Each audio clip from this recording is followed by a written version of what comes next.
Hello and welcome to Understanding Narcissists. Thank you so much for joining me. In this episode, I want to talk about what is said and how it is said, and the paramount importance this has in the narcissist's communication and conveyance of negative emotions. I'm sure I've touched upon this before, but it occurred to me last night that this is a topic and a subject that is so easy to understand and hard to internalize. It is so easy to reject it and allow the narcissist to devalue it in your own mind and therefore alter your perception, which is everything, particularly emotional perception. So, what does this mean? Well, your first contact with this idea, this principle, is going to be when the narcissist hurts your feelings and you take it up with them. Narcissists don't often speak out of turn exactly. They have their own language where they learn to adapt to your personality in a way that they can exploit you and hurt you, emotionally injure you, without you being able to pin them down very easily. They're so keen and adept at this.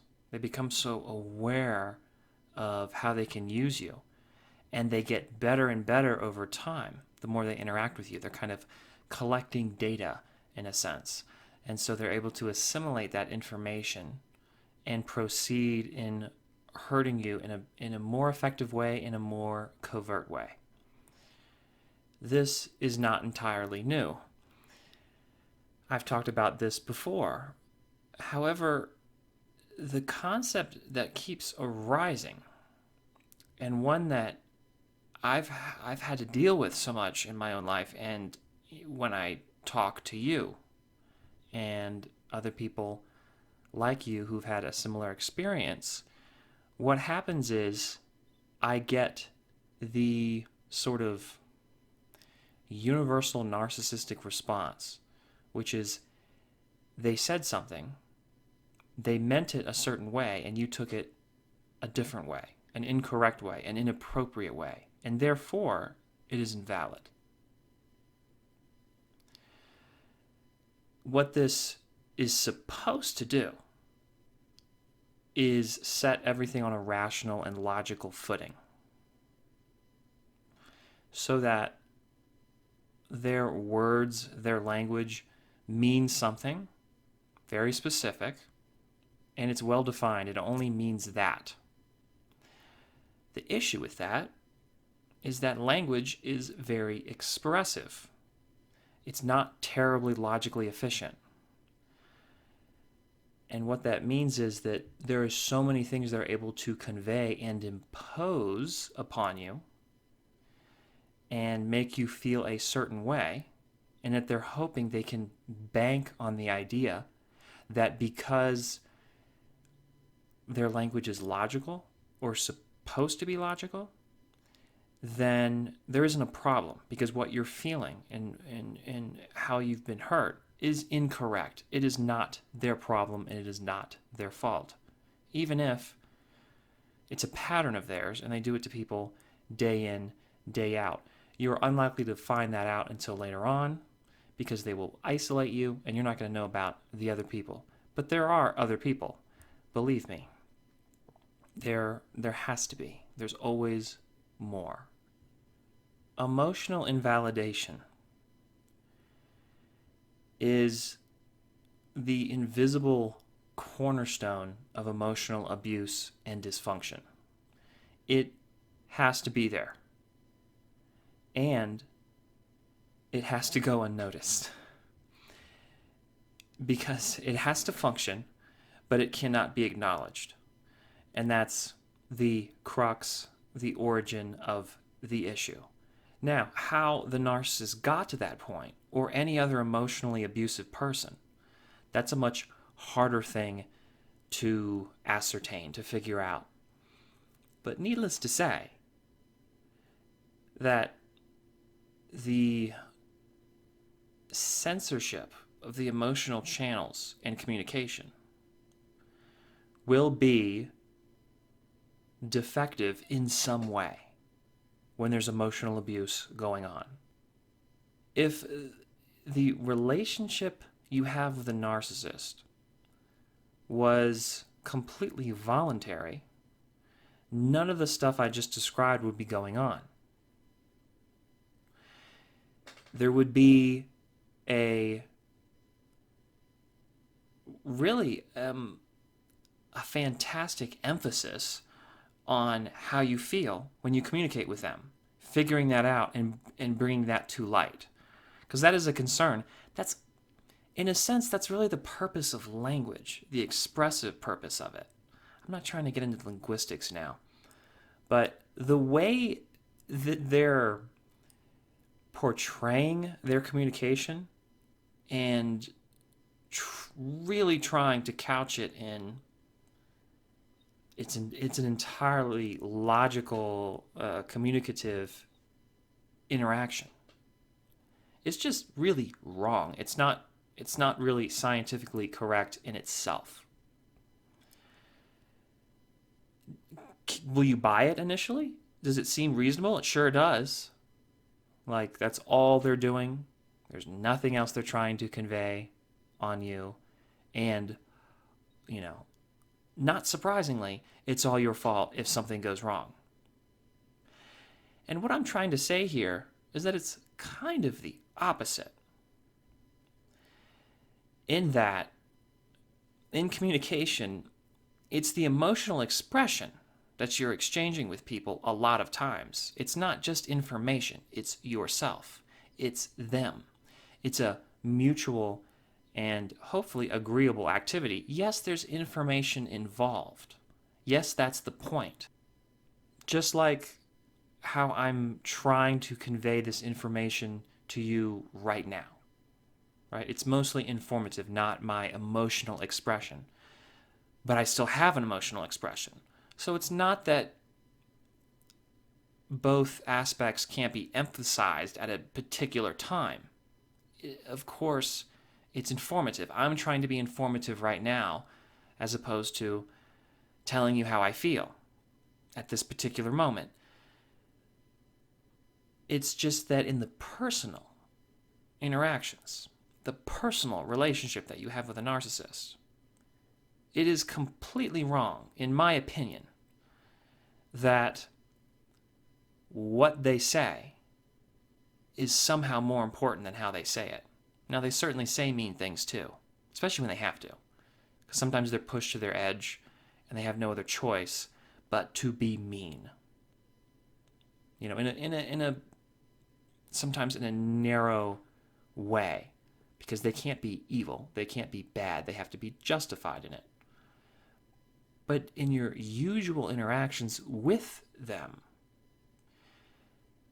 it's mostly going to be how they're able to make you feel without saying anything that's terribly, terribly upsetting in and of itself on paper, in a formal way. Considering that sort of hypothesis that I just laid out there, I'll call it that. I'm not saying it's a hard and fast rule. But it's certainly one that I think is going to serve you extremely well. And not just with respect to the narcissist. It's, like I said, with every emotionally abusive person, to some extent. It's going to be the narcissist probably the most, because they're so covert, because they're so hidden and aggressive. But this will serve you very, very well, how somebody makes you feel. It's absolutely a part of communication, and it is not just the information conveyance that is of importance in any kind of interaction. It's such an absurd idea how the narcissist puts it. And they're going to have other, you never tell them that, of course, because they're going to have other responses and ways of getting out. Like, well, maybe they're not super good at communicating. They didn't make a mistake, but there's going to be something where basically anything but they're trying to hurt you the best that they can without having to directly say so, when they can help it. And I suppose a strange irony is that they have to discount the emotions and how you feel, including their own to a large extent. Of course, they're acting on them, but they don't bring them up directly.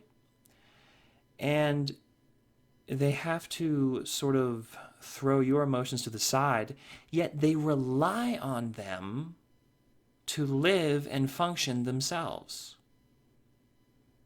They need you to have those feelings in order to do what they want, because that's the whole point.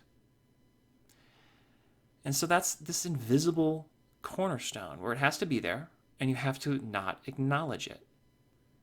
Because the whole point is that they have emotions that they don't want to deal with, and they need to transfer onto you and have you handle for them and support them in whatever emotional way, whatever their emotional needs are.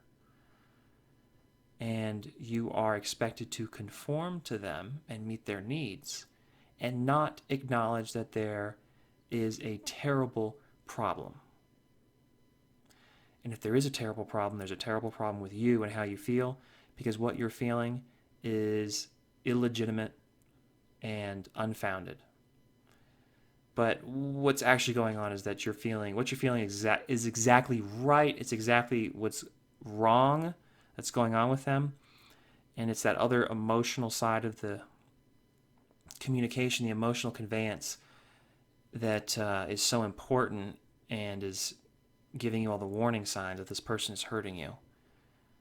And trying to appeal to your different natures, your different, whether it be rational or logical, if you want to call it that, to try to really suppress those feelings that the narcissist really works hard to ignore and deny the existence of or the validity of, and is all important in you recognizing it and getting away from them. So I hope I didn't ramble on too long. I hope you like this video. Like it if you do. Share it with somebody you think might also like it and benefit from it. And then tell me in the comment section below how you feel about this topic and what your experience has been. If this is something that's universal, I feel like it's universal. I like to tackle the universals before I tackle this stuff on the outline perimeter that can be kind of weird and foggy and not everybody relates to. So share with everyone and tell me the different types of communication you've come across with narcissists, because I've seen a lot of variations. Yes, they're kind of all the same, but they all have little tricks, and I've been surprised by some things that I've seen that other people have told me. And I'd like to know what you can share publicly, what you want to share with others and myself. I know I want to hear it. I'm sure others want to hear it, and I think we'll all benefit from it. Thank you so much for watching. Subscribe to the channel if you haven't already. And I will see you in the next video. I hope you have a wonderful day. Goodbye.